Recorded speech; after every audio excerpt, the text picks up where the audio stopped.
Welcome to TCN Talks, an Anatomy of Leadership. This is part 2 of Be Where You Are, Leadership, Caregiving, and Courage to Pause with Carla Davis. And now, here's Chris Como. How is this year going to shape your go-forward plan? And I just want to mirror back something you said before you answer that question. Why I am. That's a profound statement. That to me tells me that in some level this year, you have gotten some level of clarity on your cause and purpose in this world. And that makes me smile because that's part of my purpose is to help. And I'm saying maybe I was a small part of that, but anyone finding that is the road less traveled, as Frost's poem was. It is the road less traveled. And I feel like it's such a need in the time that we live because they have too many people spending their life chasing things that is not in their realm of cause and purpose. And as Gandhi said many years ago, be the change you wish to see in the world. And if you want to be that level of change, knowing why you are is a pretty important thing. So I don't know if I just picked up on a stray comment, but for some reason it felt powerful when you said that. Well, no, thank you. I mean, I think that's true. I think I've always known that, and I don't know that I necessarily thought a year away from the work would change my purpose. It just really reinforced it to me. So, my favorite quote in the world is T.S. Eliot: "You arrive where you first began, but you know the place for the first time." I don't know if that feels true to what you just said. That's right. That's absolutely right. So in terms of my kind of go forward plan, I think, the perspective that not being in it provided me, was perhaps some objectivity, that to the work and to the space itself. And I've been able to sort of think through, in these conversations and just on my own, what I've accomplished in terms of helping to develop people, in terms of helping to expand access to this care, the best benefit in all of Medicare, and in terms of really advancing sort of the purpose of this, and what I haven't accomplished, and what things I maybe want to do differently. And I want to lead. I want to lead an organization. I want to use my gift that I think God has given me. I feel like my spiritual gifts are leadership and mercy. And if I didn't use them, I don't know why this is making me so emotional, but if I didn't use them, I wouldn't be a good steward of those resources. So That is such a beautiful way to phrase it too. I mean, just the humility in what you just said, stewarding those resources. I don't know if that's something you would have said. My guess is Carla would have probably used that line in a presentation because it's a great line, but I get this sense that it's more true to you, more meaningful, more weighty at this. So maybe for this next segment, how did stepping away from day-to-day leadership responsibilities change your perspective on what good leadership really is? yeah, well, I think in terms of that, I think that, being true to yourself, just what you just said, being authentic to what your strengths are and being vulnerable around what your opportunities are, and being in a setting that, best allows you to do that, or a role that best allows you to do that, or organization that best allows you to use those gifts. I think to me, I know for sure that's when I can be my best. That's when I can be the best leader to the people that I'm responsible for, when my alignment is on. And I think that there have been times in my career, and I'm sure in everyone's career, where you were in a role or in a company or in a space and time where your alignment wasn't on track, and you're not your best self, you're not your best leader. And so I think for me, that was something that I really learned during this period of time. But I also think, just to kind of get back to another lesson learned from the period, caring for mom and sort of navigating, so 4 surgeries, 3 hospitalizations, 4 surgeries, one which was 28 days long, and then all of the care post discharge, post acute, navigating home health episodes, navigating getting personal care, navigating physician visits and labs. It reinforced again what I know we all know, but we have this discombobulated healthcare system that is not connected. Even within the same system, it is not connected. It's not connected even within the same doctor's office, or within the same home health agency. It's not connected. And so I think that, you know, when I talk about innovation, there are definitely, big, sexy things that I would like to do. But I also think that when it comes to the heart of it, like, it's actually not that stuff. It is coordination of care. It is how does a clinician coordinate with the next clinician between visits? And in the course of that visit, how does someone, as Andrew spoke about in his last podcast, not just in the context of that visit, although we have tons of opportunity there, but there's so much care that is being provided outside of that hour-long visit. How do we think of that? And how do we not think of that? How do we think of what we think of as after hours? How do we think of ourselves as 365, days a year? Do we actually think of ourselves that way? Do we think of care planning that way? Or do we sort of standardize how we care plan? And most patients get this regardless of the fact that we really are called to be here and paid to be here 365 days a year. So I think, experiencing that from a personal perspective just really kind of helped me underscore my go forward. I want to make that stuff better. It's got to be tighter. You don't need to call the office 3 times for the same thing and not get a call back for 3 days.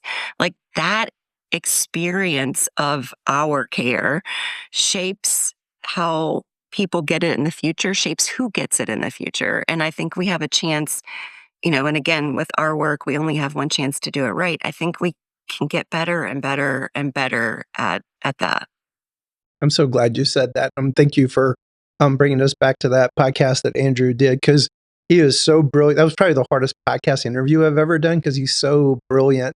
And that was actually one of my follow-up questions I wanted to ask him that I never got to, that you just spoke about, because the visit is one component that to your point, there's levels of complexity and improvement we could do in just that.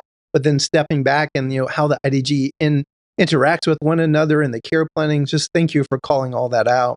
And the other thing I'm just reflecting on that I want to just mirror back to you, the fact that you've gone through this year, you've seen that in healthcare as a whole. I imagine there probably was a side to you that, should I just go fix healthcare as a whole? But you planning on coming back into this space, I don't know, it just does something for my heart, and an affirmation of just your belief that there's still so much that we could do here. Yeah. And, you and I have talked about this, about sort of the evolution of the hospice benefit. And there are certainly things that I think could change or evolve that could help more people get care.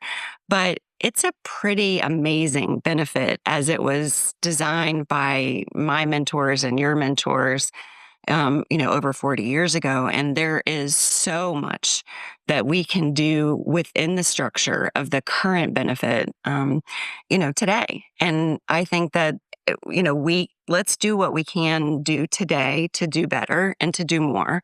And then let's work together to figure out how we can continue to build on this incredible foundation to help more people, and then to help them better and maybe earlier. Well, incredibly well said. So my concern for you, although I feel like you, but I think this will be a good question, is that you could gap year and then Carla just goes right back to maybe pre-Carla, maybe with a couple adjustments. But are there practices, habits, rhythms that you've developed during this gap year that you believe leaders and you yourself should build intentionally into their lives?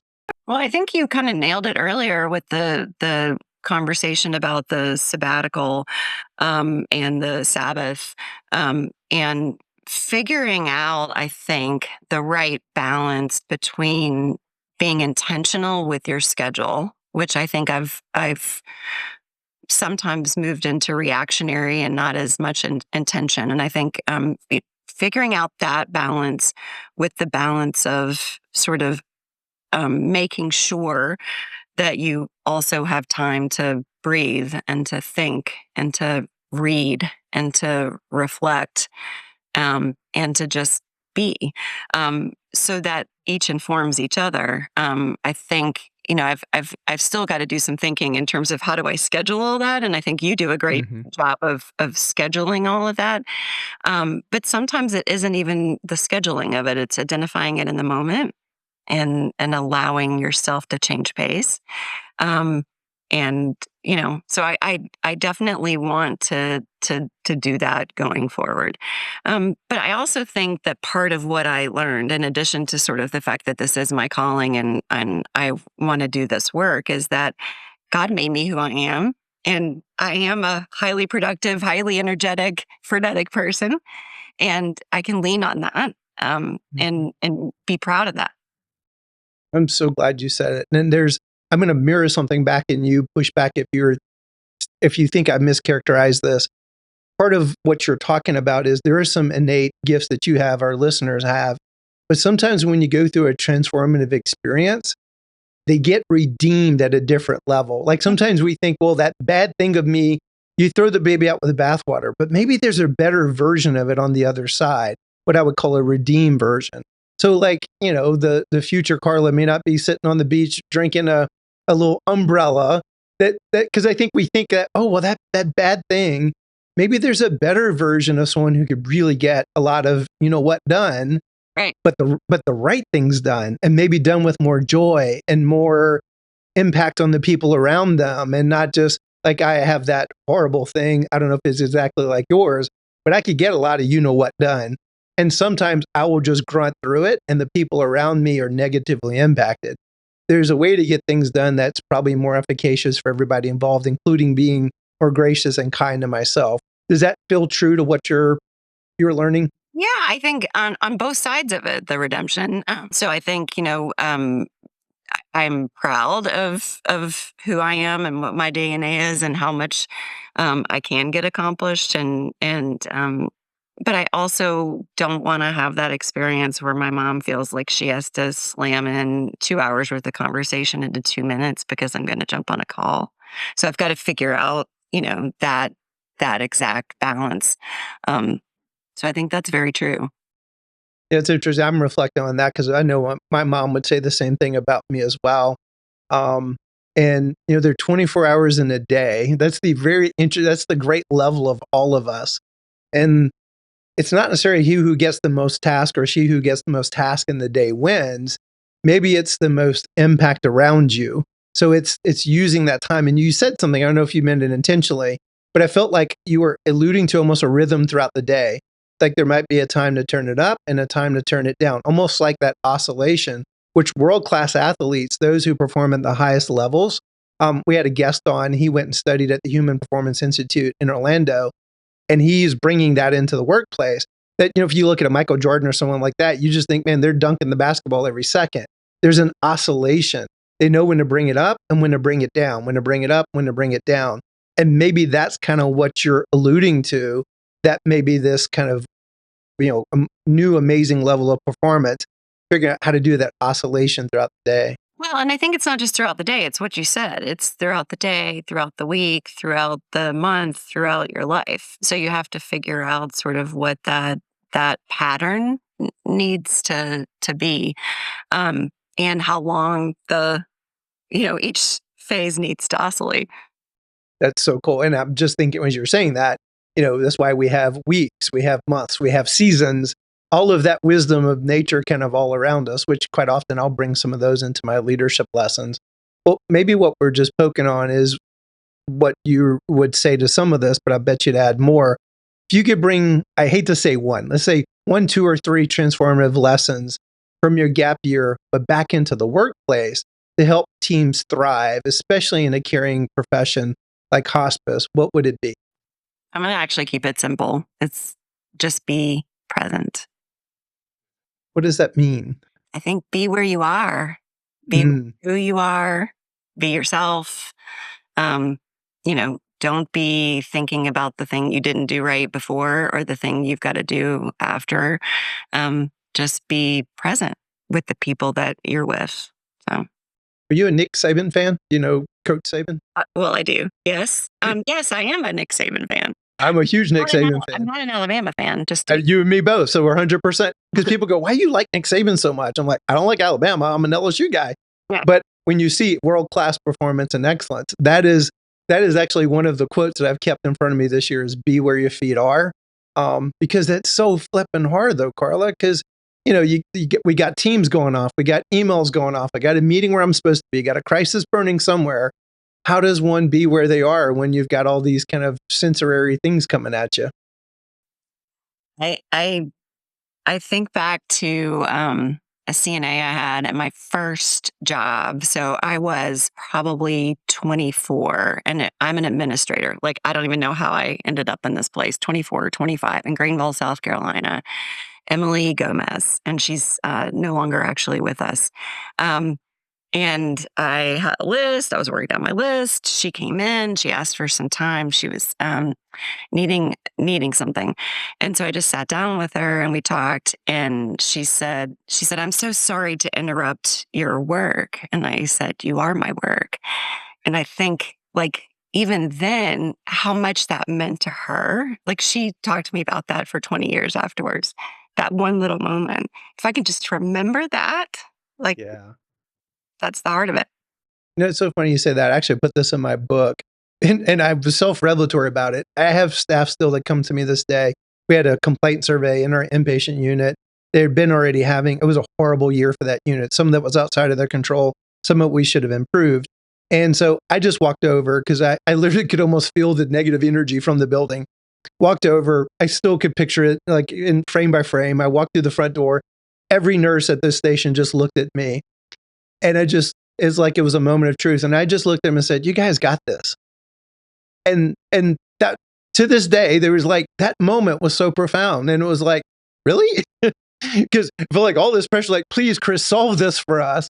And I just like looked at them and said, you got this. And from a confident standpoint. And sometimes it's those moments, right, that maybe we didn't plan that become the most profound Right. leadership lessons in some respect going forward. Right. So, one thing I kind of wish you were going to work on the whole healthcare problem thing. I didn't tell you I was going to ask you this, but are you going to still try to work on that one at some level or use your sphere of influence to kind of influence it from that perspective or a bit of both?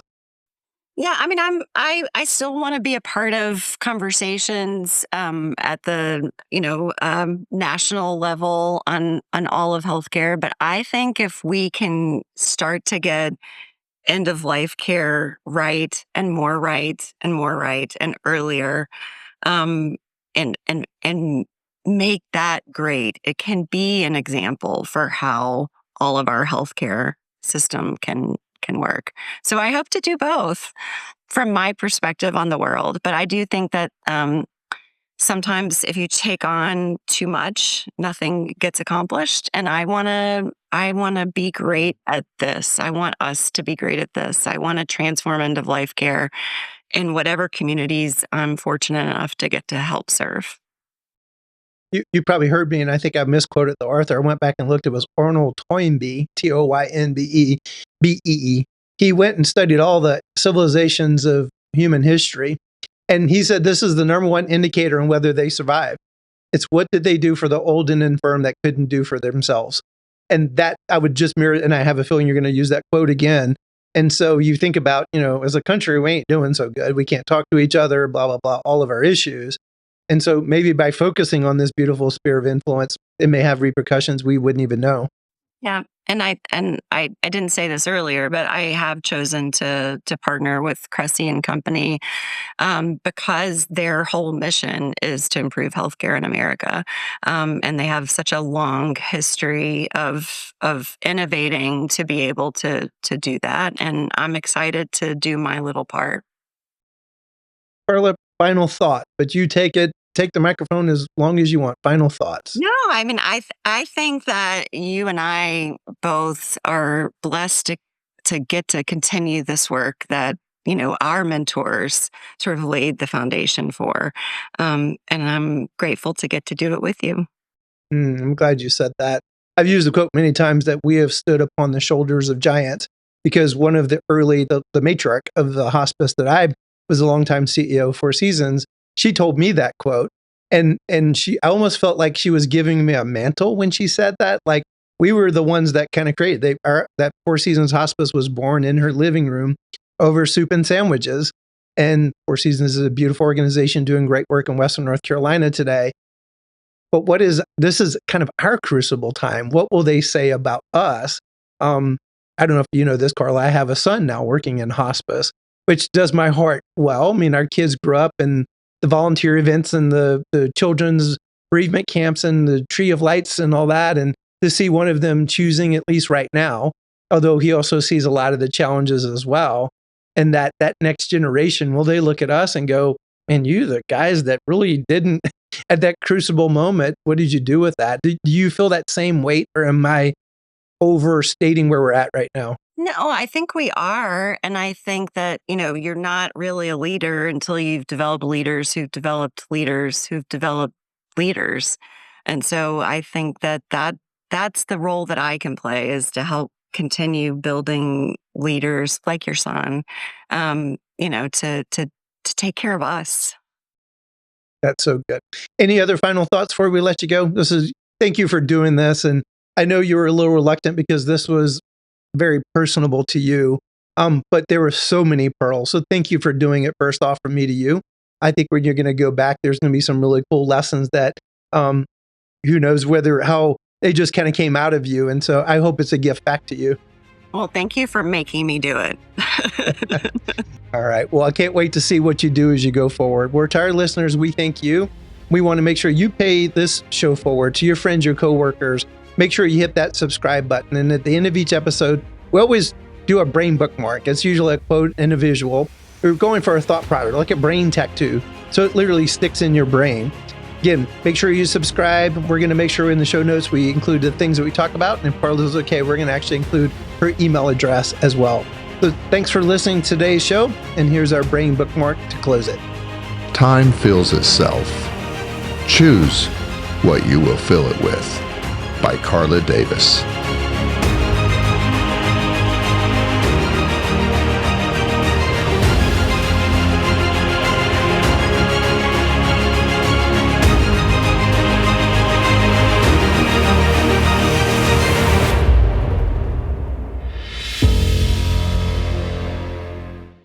Thank you, USI, for sponsoring this podcast.